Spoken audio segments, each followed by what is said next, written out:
നമസ്കാരം, കൊട്ടാരക്കര മീഡിയയിലേക്ക് സ്വാഗതം.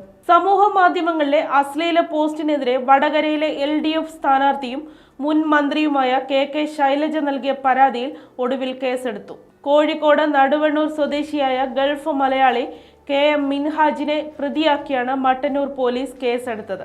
10 ദിവസം മുമ്പാണ് അശ്ലീല പോസ്റ്റിനെതിരെ ശൈലജ പോലീസിൽ പരാതി നൽകിയത്. ശൈലജയുടെ ചിത്രം മോർഫ് ചെയ്ത് കാണിച്ചുവെന്നാണ് FIR-ലെ പരാമർശം.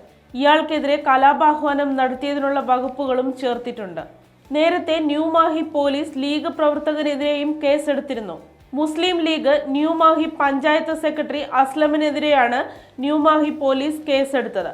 ശൈലജയ്ക്കെതിരെ മങ്ങാട് സ്നേഹതീരം എന്ന വാട്സപ്പ് ഗ്രൂപ്പിൽ വ്യാജ പ്രചാരണം നടത്തിയെന്ന പരാതിയിലാണ് മുസ്ലിം ലീഗ് ന്യൂമാഹി പഞ്ചായത്ത് സെക്രട്ടറി പഞ്ചായത്ത് അംഗവുമായ ഇസ്ലാമിനെതിരെ പോലീസ് കഴിഞ്ഞ ദിവസം കേസെടുത്തത്.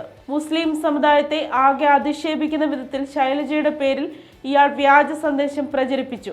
കലാപാഹ്വാനം, തെറ്റായ വിവരങ്ങൾ പ്രചരിപ്പിക്കൽ തുടങ്ങിയ കുറ്റങ്ങൾ ചുമത്തിയാണ് FIR.